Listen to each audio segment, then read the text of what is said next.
Hi there, and thanks for dropping by the Breathless Blog once again.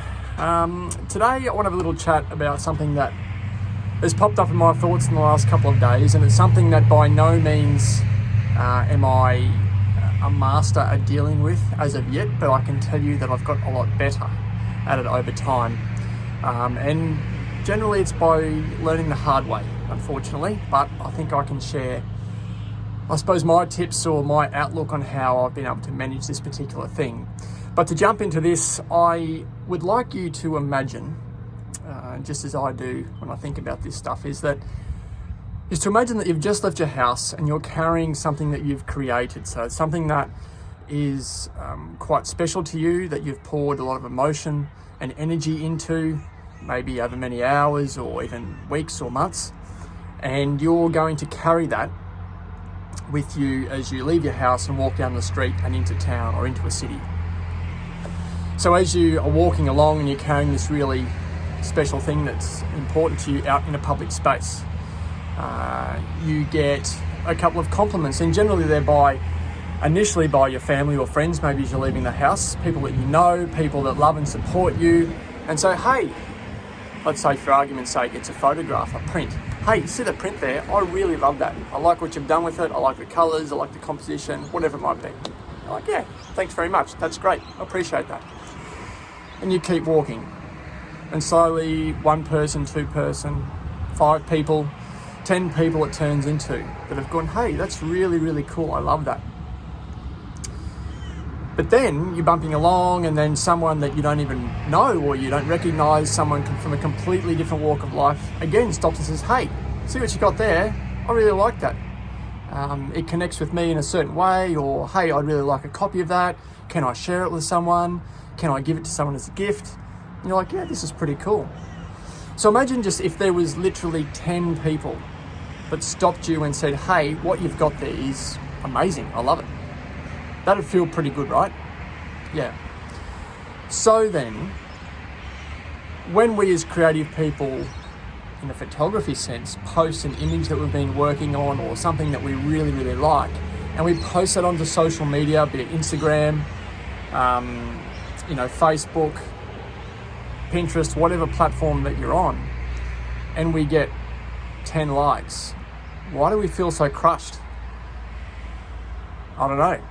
And I'll say it again, it's not something that I've ever mastered, or it's not like I'm a complete bulletproof sense of you can't, break this creative person's spirit, because there've been so many times where I've, posted an image out to share with the world thinking, oh, this is great, I love this.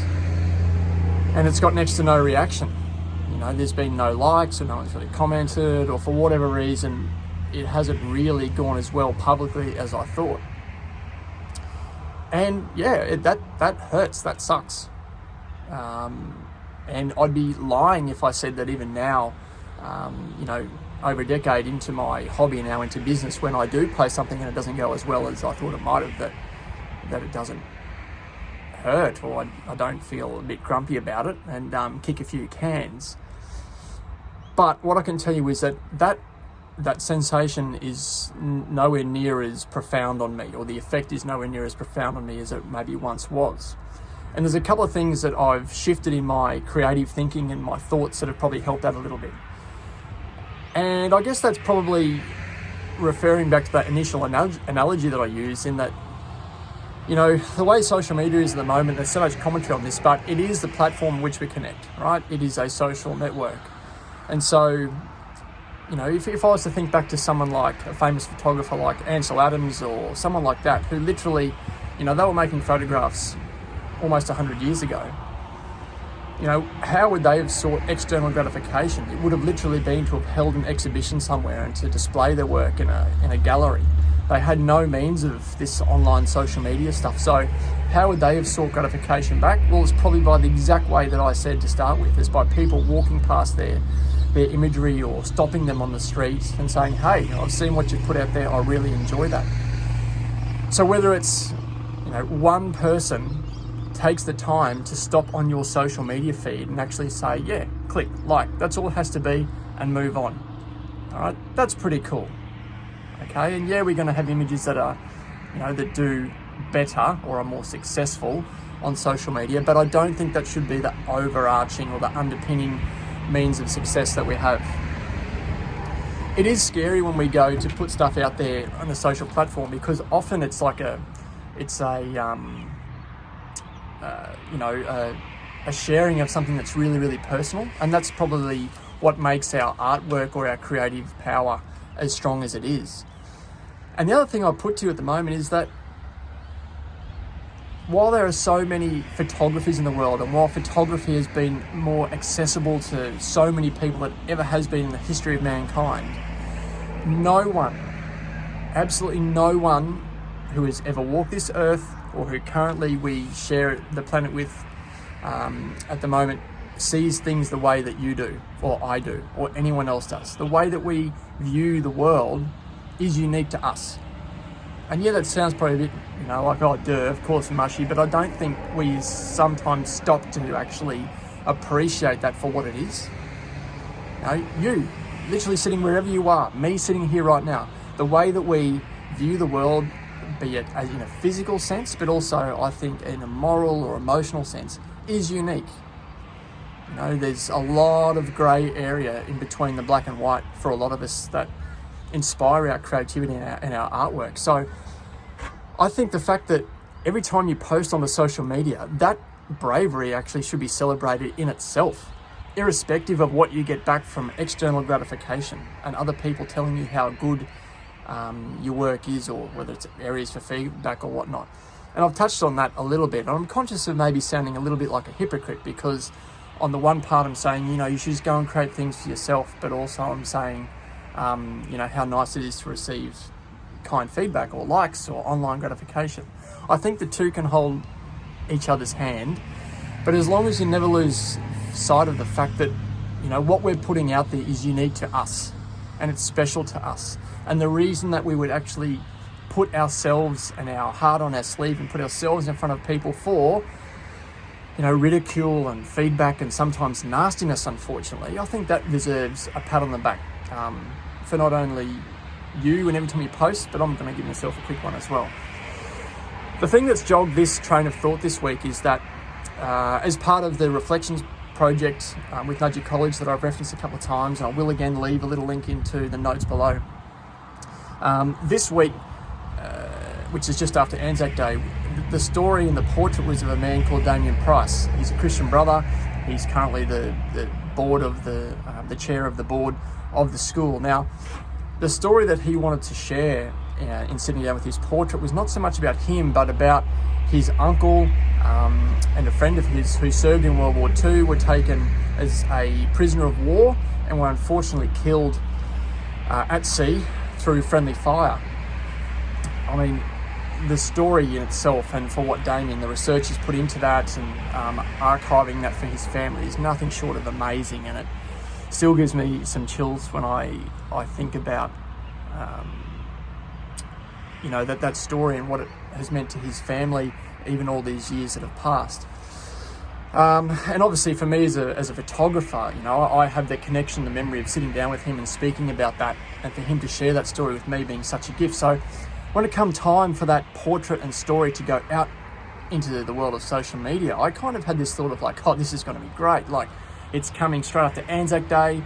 I suppose it's quite topical at the moment.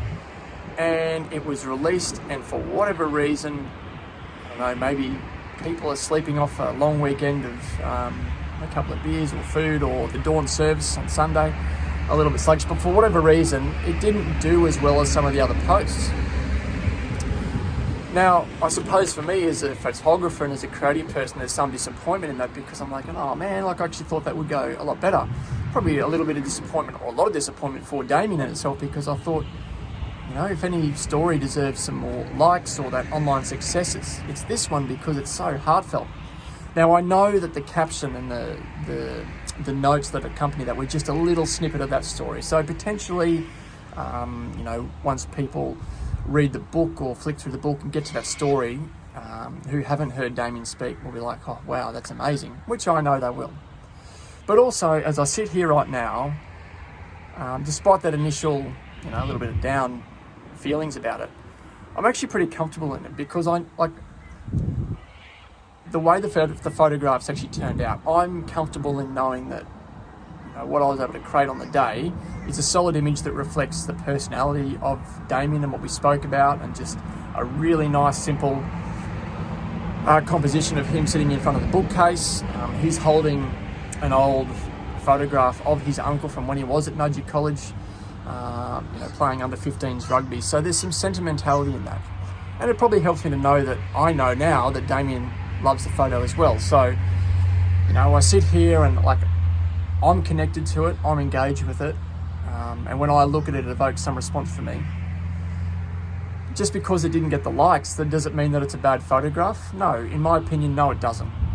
And I think if we get hung up on that, then we're just going to torture ourselves. So, and I'd be kidding if I said that that's the first time it's ever happened. I think I mentioned at the start of this, but when I look back through my social media feeds, be it Instagram or Facebook, the identifying feature through my journey as a photographer, and you can go and check it out as well, and I think you'll identify with what I'm going to say, is that I think there's a heavy sense that early on in my social media feeds that I was trying to create imagery for the sake of searching for likes and putting stuff out there with the sole purpose of trying to generate social media engagement.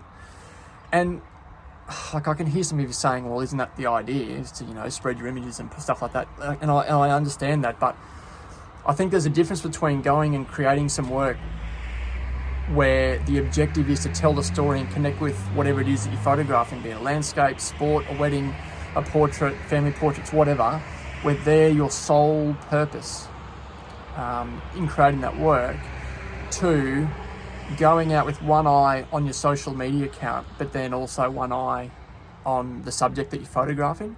I think we get a little bit distracted and don't quite connect with actually what we're trying to photograph.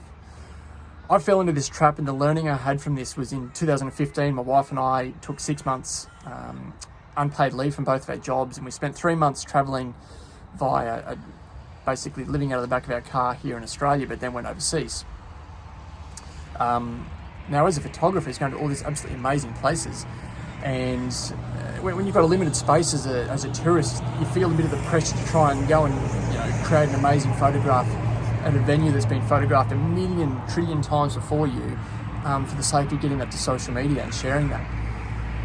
I can guarantee you the biggest learning from that is when I approached things with that mindset, I just missed actually what was in front of me. I missed the opportunity to stop and connect with some brilliant architectural people, or the way people live their lives. I missed that opportunity because I was so hell-bent on the end product and not the journey. So there's a lesson in that. And I know there's a lot of photographers who probably watch this or are out there, and their whole business model is to, solely approach it through the lens of creating content. And it's content first, and then that's fine. But for me, that's just not who I am. That's not how I want to operate. I've said it till I'm blue in the face, but story first and emotion first is where I know I create my best work. I reckon that's about it for today. I'd be keen to know your thoughts on, and I know that what I've spoken about today doesn't just, reach to photographers or creative people. Social media is probably the fastest booming business that's been in the world for the last 10 years. And I know that you sitting there, whether you're a photographer or not, will identify with that feeling of putting something out there and feeling a sense of rejection, or maybe not getting the approval or the validation or feedback that you're after, and how that can impact on how we feel and then how we create our future content, whatever it is. So be keen to hear your thoughts on how you've experienced this feeling or this blockage sometimes when you're trying to post something that's really important to you. But just remember, like I said back at the very start, if you had 10 people walk up to you and give you a pat on the shoulder and shake your hand and say, hey, I really love what you do, then I reckon you'd be having a pretty good day. I think you'd be feeling on top of the world. So, if that's 10 pats on the back, 10 likes on social media, stick at it. Keep posting for the right reasons. Keep posting to fill your cup. and I know that that'll help you with longevity or a little bit of mental health and well-being as well. So until next time, thanks for stopping by. That's been the Breathless Blog. Time for a shower. See ya.